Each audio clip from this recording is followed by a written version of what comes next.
नमस्कार दोस्तों, diploma mathematics में आपका स्वागत है। तो आज हम लोग चैप्टर नंबर जो 1 पढ़ेंगे, जो सिविल 5th सेमेस्टर का। तो आज हम लोगों का क्लास आप लोगों का स्टार्ट हो गया है, ठीक है। सिविल 5th सेमेस्टर और टाइम टेबल मैंने टेलीग्राम में प्रोवाइड किया हुआ था। आई होप आप लोग सभी लोग देख चुके हैं। तो टाइम टेबल जो आपका है मंडे से फॉलो होगा, क्लियर। टाइम टेबल जो है आपका मंडे से फॉलो होगा। अभी आप लोग सॉइल मैकेनिक्स पढ़िए, soil mechanics and foundation engineering, clear. तो चैप्टर नंबर 1 हम लोग स्टार्ट करें। सबसे पहले तो आप लोगों का पहला जो काम है, आप लोग इसको शेयर कर दीजिए, क्योंकि देखिए अभी आपका फर्स्ट क्लास है, अभी आपका ये फर्स्ट क्लास है, ठीक है। और जितना ज़्यादा लोगों तक आप जोड़ेंगे, जितना लोगों को आप शेयर करेंगे, उतना ही क्लास में मज़ा आएगा, ठीक है। तो अधिक से अधिक लोगों को शेयर करिए और एक बार और वीडियो को लाइक कर दीजिए। सबसे पहले जितने लोग देख रहे हैं उतना लाइक कर दें, ठीक है। अब आप लोगों की क्लासेस कंटिन्यू टाइम टेबल के हिसाब से मंडे से चलेगा, बट प्रॉपर वे में क्लासेस डेली मिलता रहेगा, ठीक है। मंडे तक चलेगा क्लास, ये नहीं कि कल बंद हो जाएगा क्लास चलेगी। अभी सॉइल मैकेनिक्स से चलेगी, फिर दूसरा कोई सब्जेक्ट चलेगा, और मंडे से टाइम टेबल के अकॉर्डिंग चलेगा, क्लियर। तो पहला जो आपका चैप्टर है, चैप्टर नंबर फर्स्ट, आज लेक्चर फर्स्ट है। तो इसका इंट्रोडक्शन है, यानी सॉइल मैकेनिक्स क्या होता है, सॉइल मैकेनिक्स क्या होता है, इसका इंट्रोडक्शन के बारे में पढ़ेंगे, क्लियर। जो लोग भी अभी तक टेलीग्राम नहीं ज्वाइन किए हैं, टेलीग्राम जरूर ज्वाइन करिए, ठीक है। टेलीग्राम में हर एक क्लासेस का अपडेट आपको दिया जाता है, और इस क्लास का नोट्स का पीडीएफ भी आपको मिल जाएगा, ठीक है। उसके लिए आपको प्राइम मेंबरशिप लेना पड़ेगा, जो उसको अभी हम वीडियो के एंड में बताएंगे, ठीक है। क्योंकि एम सेम यही नोट्स आपको मिलेगा, ठीक है। एक अलग प्राइवेट ग्रुप होगा, उसमें आपको प्रोवाइड किया। काफ़ी लोग जुड़ भी चुके हैं, और प्राइम मेंबरशिप लेने का मैंने एक फिक्स डेट भी, यानी कि 30 अगस्त तक इसका लास्ट डेट रखे हुए हैं। तो जिनको भी लेना रहेगा उसमें ऑफर चल रहा है आपको नोट्स के लिए। तो आप कम चार्ज में आपको क्या है, प्राइम मेंबरशिप सभी सब्जेक्ट का 4 सब्जेक्ट का नोट्स आपको मिलेगा, ठीक है। 5th सेमेस्टर के सभी यानी 5वें सेमेस्टर का सभी सब्जेक्ट का आपको नोट्स मिलेगा, ठीक है। चलिए स्टार्ट करते हैं चैप्टर नंबर 1 के साथ। तो चैप्टर नंबर जो आपका 1 है, चैप्टर नंबर 1 क्या है, इंट्रोडक्शन है, ठीक है। और आपका जो सब्जेक्ट नेम है, सब्जेक्ट नेम क्या है आपका, soil mechanics and foundation engineering. इसको आप लोग याद करिए, शॉर्ट में इसको बोलते हैं SMFE, ठीक है, SMFE, clear. Soil mechanics and foundation engineering, इसको SMFE बोलते हैं। तो आइए जानते हैं सॉइल होता क्या है, ठीक है। तो सॉइल के बारे में हम लोग जानेंगे। सॉइल के बारे में आइए सभी लोग जानते भी होंगे कि सॉइल होता क्या है। तो चट्टान, सॉइल कैसे बनता है आपका, तो सॉइल जो बनता है आपका चट्टानों से, क्या है, चट्टानों के विघटन से आपका सॉइल बनता है, यानी कि मृदा बनती है। अब इसका क्या है, कई प्रोसेस होती है कि कैसे बनती है। या जो चट्टान होती है वो क्या, वेदरिंग होता है, ठीक है। अक्षय जिसको बोल सकते हैं वेदरिंग का, ठीक है। तो उसके अक्षय के बाद से उसका पूरा प्रोसेस अभी हम समझेंगे कैसे सॉइल आपका बनता है, क्लियर। तो सॉइल जो होता है चट्टानों के विघटन यानी डिसइंटीग्रेशन से बनने वाला नर्म तथा ढीला पदार्थ ही मृदा कहलाता है, ठीक है। तो चट्टानों के विघटन यानी कि डिसइंटीग्रेशन से बनने वाला जो नर्म और ढीला पदार्थ होता है, उसको हम बोलते हैं सॉइल, ठीक है, यानी कि मृदा। अब यहाँ पर हम लोग जानेंगे, देखिए क्वेश्चन जो पूछता है आपका एग्जाम में सीधे क्वेश्चन पूछेगा कि मृदा यांत्रिकी यानी सॉइल मैकेनिक्स से आप क्या समझते हैं। सॉइल तो बहुत कम चांस है, लेकिन यहाँ पर हर बार जो एग्जाम में पूछता है कि सॉइल मैकेनिक्स से आप क्या समझते हैं, इसके बारे में बताइए, और सॉइल मैकेनिक्स का इंजीनियरिंग में उपयोगिता बताइए। इस टाइप के क्वेश्चन 5 नंबर का हर बार क्वेश्चन पूछता है, ठीक है। तो सॉइल मैकेनिक्स का हम आइए जानते हैं सॉइल मैकेनिक्स होता क्या है, इसमें किस चीज़ का अध्ययन किया जाता है।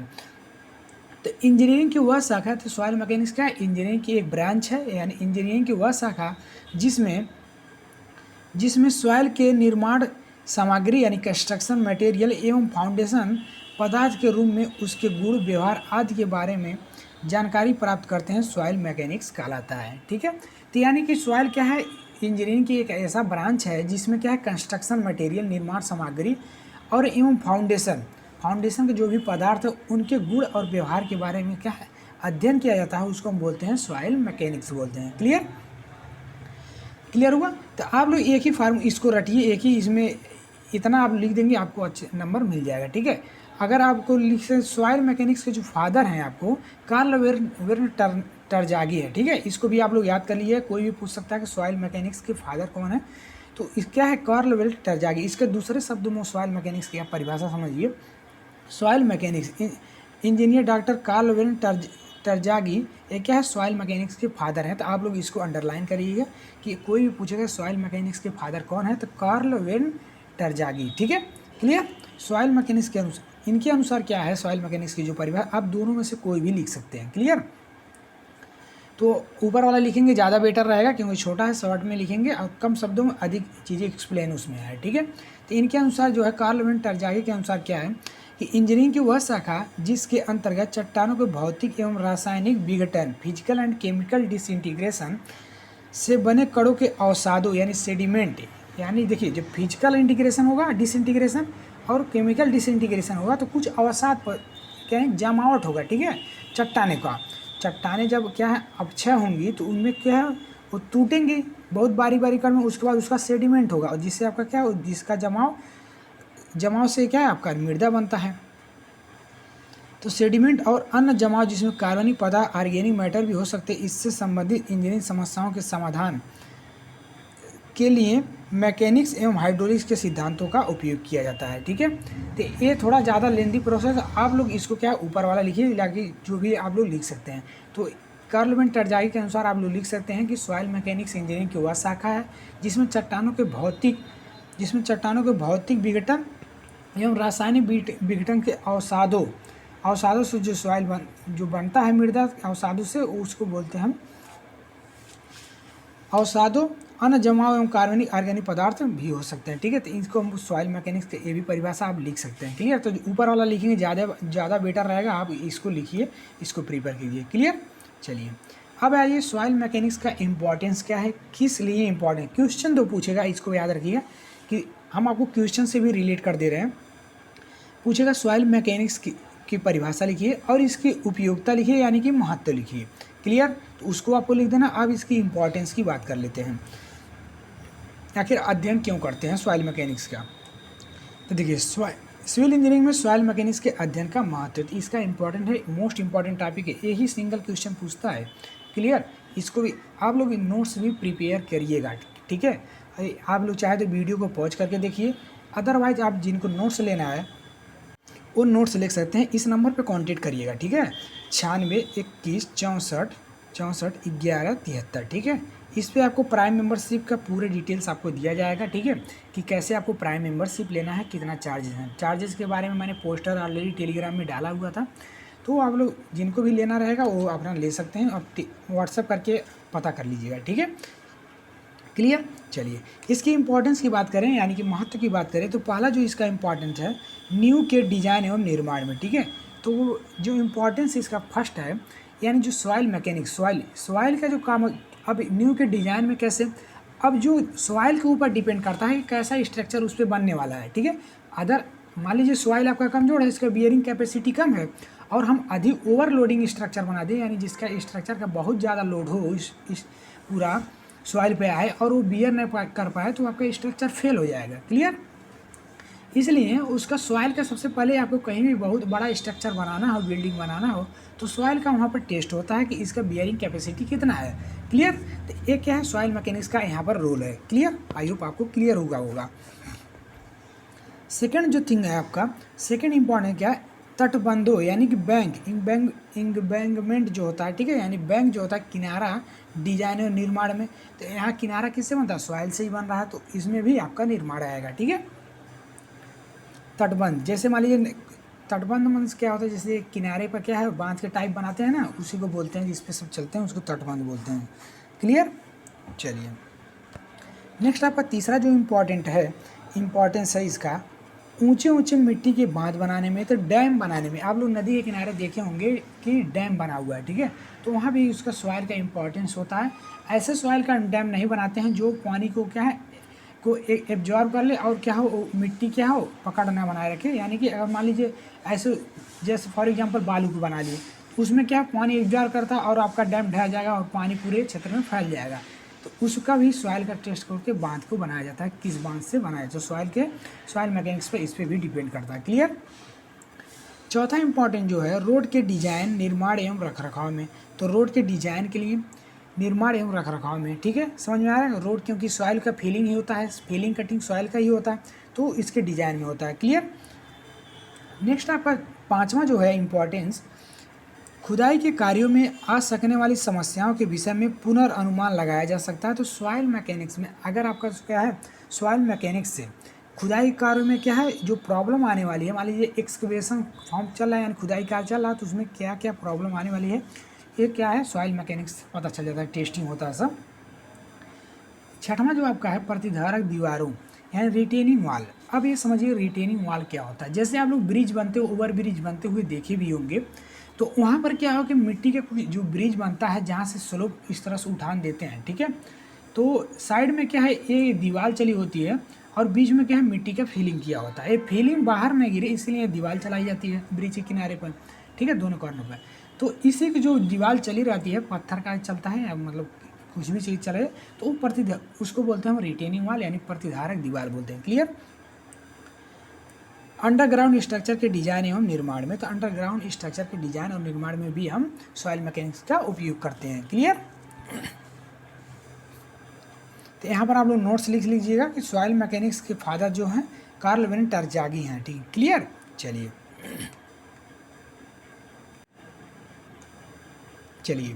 अब आइए देखिए नेक्स्ट अगला आपको देखिए इसको सॉइल मैकेनिक्स को यानी सॉइल की उत्पत्ति कैसे हुई। अब हम लोग सॉइल मैकेनिक्स जान लिए क्या होता है, सॉइल क्या होता है ये भी जान लिए और सॉइल मैकेनिक्स की इंपॉर्टेंस भी जान लिए, ठीक है। नेक्स्ट थिंग जो है आपका सिलेबस, जितना भी चीज़ पढ़ा रहे हैं ना आपको पूरा सिलेबस में आपको मिलेगा, मतलब जो क्वेश्चन BTUP में बनने वाला है एग्जाम में इससे बाहर कहीं नहीं जाएगा। तो आप लोग निश्चिंत होकर इसको नोट्स प्रिपेयर करिए। अगर जिनको बुक्स लेना बुक्स ले सकते हैं, अदरवाइज अगर आप नोट्स भी ले रहे हैं बुक्स लेने की कोई ज़रूरत नहीं है, ठीक है। पूरा सिलेबस के अकॉर्डिंग बनाया गया है। और ये यहाँ पर एक बात और बता दें आपको कि सबसे पहले आप वीडियो को लाइक जरूर कर दीजिए। आप लोग लाइक नहीं करते हैं सबसे बड़ी, क्योंकि हमको लाइक से पता चलता है कि आप लोग वीडियो कितना पसंद कर रहे हैं, ठीक है। और अपने दोस्तों को जरूर शेयर करिए, सपोर्ट जरूर करिए, ठीक है। क्लासेस आपको प्रॉपर वे में मिलेंगी, ठीक है। और भी अगर कोई डाउट रहता है कमेंट बॉक्स में कमेंट करें, आपकी ज़रूर सुने जाएगी क्लासेस, ठीक है। चलिए तो सॉइल की उत्पत्ति कैसे होती है इसके बारे में जानते हैं, यानी कि मृदा के उत्पत्ति फॉर्मेशन साइकिल ऑफ सॉइल क्या होती है इसके बारे में जानते हैं। तो इसके बारे में थोड़ा सा मैं आपको फिगर की सहायता से बता दें।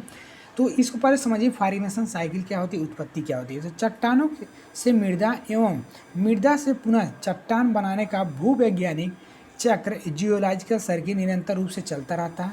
तो साइकिल मतलब क्या होता है कि जैसे मान लीजिए कोई भी काम कर रहे हैं तो मान लीजिए वो क्या है चलता रहे, ठीक है, वो काम चलता है। जैसे मान लीजिए खुदाई का यहाँ मान लीजिए चट्टान बनाना, अभी हम आपको समझा रहे हैं विथ फिगर, तो इसको पहले समझिए, फिगर से आप समझिए। अब आपका समझिए कि आपका जो है सॉइल का निर्माण कैसे होता है, ठीक है। मान लीजिए यहाँ पर कुछ चट्टानें हैं, ये आपका चट्टान है, ठीक, ये चट्टान है, समझिएगा ध्यान से। चट्टान के जो रहता है तो आपका मौसम के प्रभाव से और वेदरिंग होता है, यानी वेदरिंग होगा यानी कि अपक्षय होगा। अपक्षय कैसे होगा, भौतिक कारण होते हैं, रासायनिक कारण होते हैं, जैसे मान लीजिए बारिश हुआ, ठीक है, बारिश हुआ, अधिक टेम्परेचर हुआ, और भी जैसे कोई भी रीजन हो सकते हैं, भौतिक हो सकते हैं, रेजिकल केमिकल की वजह से सब करवाते हैं, अपक्षय होगा यानी विघटन होगा, ठीक है, वेदरिंग जिसको बोलते हैं। क्लियर। जब चट्टानों का विघटन होगा तो विघटन हो जाने के बाद ये क्या है, चट्टाने क्या है, इसका ट्रांसपोर्टेशन होता है यानी कि परिवहन होता है। यानी जब विघटन हो जाएगा, चट्टाने आपस में वेदरिंग हो जाएंगी तो उसको क्या करेंगे, जो टूट फूट जाएंगे चट्टाने तो उसका परिवहन होगा। परिवहन कैसे होगा, नदियों के पानी से होगा, ग्लेशियरों के पानी से होगा, और भी रीजन है, पूरा आगे इसका चर्चा किया जाएगा, ठीक है। तो इसका परिवहन मतलब एक स्थान से दूसरे स्थान तक एक क्या है चट्टाने जाएंगी। इससे जब एक स्थान से दूसरे स्थान में चट्टाने जब जाती हैं तो इसमें क्या है सॉइल का क्या है निर्माण होता है, ठीक है। बहुत महीन कड़ होती हैं, ये ट्रांसपोर्टेशन में चट्टाने क्या है आपस में टूट जाती हैं, ठीक है। विघटन जब उसका अपक्षय होता है तो इसका ट्रांसपोर्टेशन होगा वाटर के साथ, तो वाटर के साथ आपका जो होगा ग्लेशियरी हो गया या रिवर के साथ जब इसका ट्रांसपोर्टेशन होगा परिवहन, तो देन इसका क्या है सॉइल का निर्माण आपका होगा, ठीक है। सॉइल का निर्माण होगा, उसके बाद जब सॉइल का निर्माण होगा तो डिपोजिशन यानी कि जमा हो जाता है, यानी कि परिवहन के दौरान जब सॉइल का निर्माण होगा तो एक जगह उसका क्या होगा, उसका जमा होगा, जिससे आपका सॉइल आपका क्या है बन जाता है, ठीक है। जब सॉइल आपका बन जाता है तो फिर आपका क्या है नेक्स्ट आपका क्या आ जाएगा, सॉइल बनने के बाद अपहीवल यानी अभ्युत्थान। अभ्युत्थान मीन्स उथल पुथल, अभ्युत्थान मीन्स उथल पुथल, यानी कि जब आप सॉइल निर्माण हो गया, मान लीजिए जिस मृदा पर हम लोग हैं उसका निर्माण हो गया, अब क्या है कि मतलब अब ये प्राकृतिक रीजन की वजह से जैसे मान लीजिए भूकंप आ गया तो उथल पुथल या ज्वालामुखी विस्फोट हो गया तो उथल पुथल आ जाता है, ठीक है, जिसको हम बोलते हैं अपहीवेल, ठीक है। तो उथल पुथल जब हो जाएगा तो फिर हमारा दोबारा क्या है, चट्टान का रूप ले लेगा। तो इससे आपको क्या निष्कर्ष निकलता है, इससे आपको मिलेगा कि जो आपकी जो चट्टानें हैं, एक बार चट्टान से सॉइल बनी, फिर सॉइल से अगेन आपको क्या है, चट्टान बन गई। तो मतलब ये क्या है, एक तरह से साइकिल के काम कर रही है। ठीक है, ये पूरा एक तरह से आपका साइकिल के काम कर रही है। इसी को बोलते हैं पेडोजेनेसिस। ठीक है, इसी को बोलते हैं हम पेडोजेनेसिस बोलते हैं। ठीक है, इस पूरे प्रोसेस को पेडोजेनेसिस बोलते हैं। आई होप आपको समझ में आ चुका होगा कि जब कैसे आपका सॉइल का निर्माण होता है। तो ये पूरा फार्मेशन साइकिल है सॉइल का निर्माण का। क्लियर, चलिए तो आइए अब जानते हैं फार्मेशन साइकिल के बारे में। तो फार्मेशन साइकिल ऑफ सॉइल, जो फार्मेशन साइकिल होती है सॉइल की, मृदा की उत्पत्ति चक्र। तो चट्टानों से मृदा एवं मृदा से पुनः चट्टान बनाने का भूवैज्ञानिक चक्र, जियोलॉजिकल सर्किल निरंतर रूप से चलता रहता है, जो आपको अभी मैंने बताया है। क्लियर, इसी साइकिल के प्रोसेस को, यानी जो प्रोसेस है साइकिल का, पेडोजेनेसिस बोलते हैं।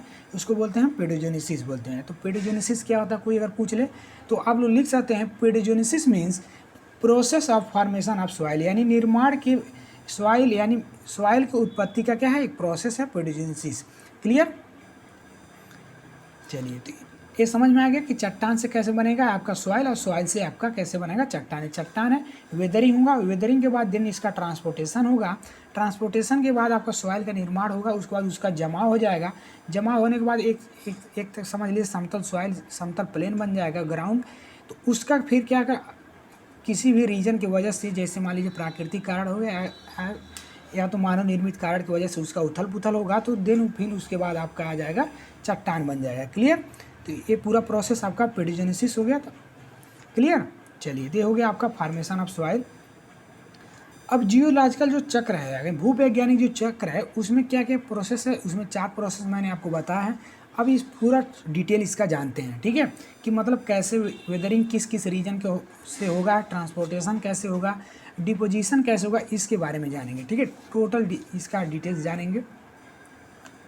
देखिए अब यहाँ देखिए भूवैज्ञानिक चक्र है, जियोलॉजिकल जो साइकिल है, तो उसमें हमने आपको 4 प्रोसेस बताया है कि पहले सबसे पहले आपका जो रॉक है, यानी कि चट्टान जो है, जो रॉक यानी कि चट्टान है, उसका वेदरिंग होगा। देन उसका क्या है, वेदरिंग के बाद आपका ट्रांसपोर्टेशन होगा, ट्रांसपोर्टेशन के बाद हम मैंने आपको क्या बताया कि डिपोजिशन होगा, एंड उसके बाद आपका अभ्युत्थान यानी अपह्यूवल होगा। ठीक है, अपह्यूवल होगा, ह्यूवल। क्लियर, अब वेदरिंग तो होगा ही, आपको भी पता है कि मान लीजिए वेदरिंग हुआ। अब वेदरिंग किन किन रीजन की वजह से होगा, कैसे कैसे वेदरिंग हुआ, इसके बारे में जानिए। तो वेदरिंग का आपको कैसे हो जाएगा, फिजिकल वेदरिंग हो जाएगा। फिजिकल वेदरिंग में जैसे आपका आ गया, फिजिकल में टेम्परेचर हो गया। क्लियर, इसके बाद टेम्परेचर चेंज हो जाएगा, घर्षण के कारण हो जाएगा। ठीक है, और घर्षण उसमें कैसे होगा, अब आप समझेंगे कि घर्षण उसमें जो चट्टानों पर नदी पानियाँ बहती है ना, रनिंग करती है, रन वाटर, उसके वजह से क्या है, फ्रिक्शन होता है चट्टान में। ठीक है, तो फिजिकल वेदरिंग में आ जाएगा आपका टेम्परेचर चेंज हो गया, और इसका क्या है, friction of running water on rocks. Clear, और हवा के कारण भी फ्रिक्शन होगा, तो इसके लिए भी होगा फ्रीजिंग ऑफ वाटर, तो वाटर के जमने के कारण भी आपका वेदरिंग हो जाएगा। और नेक्स्ट आपका जो है, ये सभी फिजिकल में आ रहे हैं। ठीक है, ग्रो ट्री रूट्स, यानी जो पौधे की जड़ें होती हैं जो ग्रो कर बढ़ती हैं, तो उससे भी क्या है, चट्टानों में क्रैक आता है, तो वो भी एक तरह का वेदरिंग है। ठीक है, फ्रीजिंग ऑफ वाटर, तो वाटर का जम जाता है जब, तो क्या है, फिर पिघलता है, तो वेदरिंग हो जाता है वहाँ पर भी। लैंड एंड स्लाइड अर्थक्वेक के कारण जब आपका क्या है, जो चट्टानें होती हैं स्लाइड होती हैं, यानी खिसकती हैं, तो उसके कारण भी वेदरिंग हो जाता है। ठीक है, ये पूरा फिजिकल आपका वेदरिंग होगा। कि उसके बाद देन आपका केमिकल वेदरिंग जो होगा, केमिकल वेदरिंग में क्या है, केमिकल की वजह से, यानी नाम से ही स्पष्ट है आपको, तो इसमें क्या है, एक ऑक्सीडेशन होता है, एक हाइड्रेशन होता है, एक कार्बोनेशन होता है, ये 3 प्रक्रिया होती हैं। इसके बारे में डिटेल्स आगे इसके चर्चा करेंगे। ठीक है, बस आपको सिर्फ नाम याद करना है कि केमिकल जो वेदरिंग होगा कैसे होगा। तो इसके लिए ऑक्सीकरण, आप लोग नाम सुनेंगे, ऑक्सीकरण एक तो जलयोजन होता है, और तीसरा जो आपका कार्बोनेशन होता है। क्लियर, नेक्स्ट जो आपका जो है, आप ट्रांसपोर्टेशन की बात कर लेते हैं। ट्रांसपोर्टेशन किस किस मीडियम से होता है, तो ट्रांसपोर्टेशन आपका बात है गुरुत्व बल के कारण होता है आपका, यानी ऊपर से क्या हो, नीचे की तरफ आएगा, बाय ग्रेविटी। ठीक है, बाय रनिंग वाटर, यानी चट्टानों पे जो जल क्या प्रवाह होता है उसके द्वारा ट्रांसपोर्टेशन हो जाएगा। बाय एयर एंड विंड, तो यानी हवा के द्वारा क्या है, ट्रांसपोर्टेशन हो जाएगा, यानी कि सॉइल के जो पार्टिकल है चट्टान के, जो महीन वो हवा के द्वारा भी ट्रांसपोर्टेशन होता है। नेक्स्ट जो आपका है बाय ग्लेशियरी, तो जो चट्टानों में हिमनियाँ बहती हैं ग्लेशियरी, उनके द्वारा भी आपका यहाँ ट्रांसपोर्टेशन यानी परिवहन होता है। ठीक है, क्लियर। चलिए, अब इतना आई होप आपको पूरा क्लियर हो गया होगा। ठीक है, तो पूरा प्रोसेस आई होप आपको समझ हो। उसके बाद आपका ये क्या है, जमा होगा यानी कि डिपोजिशन, देन आपका क्या उथल पुथल यानी अपहीवल होता है। ठीक है, अपहीवल। तो यहाँ तक हम लोग आई होप सबको समझ में आ चुका होगा। तो कल से हम लोग नेक्स्ट इसको वीडियो में हम लोग टाइप ऑफ सॉइल के बारे में पढ़ेंगे, कौन कौन से प्रकार के सॉइल होते हैं। ठीक है, मोस्टली हम लोग कवर कर चुके हैं, कल ये चैप्टर फिनिश हो जाएगा। तो और भी कल इस यानी टाइप ऑफ सॉइल को हम कल के लेक्चर में लेंगे, इसको कवर करेंगे, फिर इसके बाद हम चैप्टर नंबर 2 पर आ जाएंगे। ठीक है, तो एक लेक्चर और इसका होगा। बाकी अगर और कोई भी डाउट रह जाता है तो वीडियो कमेंट बॉक्स में कमेंट करें। ठीक है, और जिनको भी नोट्स लेना है इस नंबर पर कॉन्टेक्ट कर सकते हैं, 9621641173। ठीक है, ये व्हाट्सअप करिए, ओनली व्हाट्सअप अलाउ है, और व्हाट्सअप करेंगे आपको पूरा प्रोसेस बता दिया जाएगा कैसे आपको प्राइम मेंबरशिप लेना है। क्लियर। चलिए, तो मिलते हैं इसके अनदर नेक्स्ट वीडियो के साथ। अगर और भी कोई डाउट हो तो कमेंट बॉक्स में कमेंट करें, और वीडियो को लाइक ज़रूर कर दें। ठीक है, आपके लिए इतना मेहनत करके वीडियो बनाया जा रहा है, तो वीडियो को एक बार लाइक ज़रूर कर दें अगर अच्छा लगा हो तो। ठीक है, चलिए मिलते हैं इसका अनदर नेक्स्ट वीडियो के साथ, तब तक के लिए जय हिंद।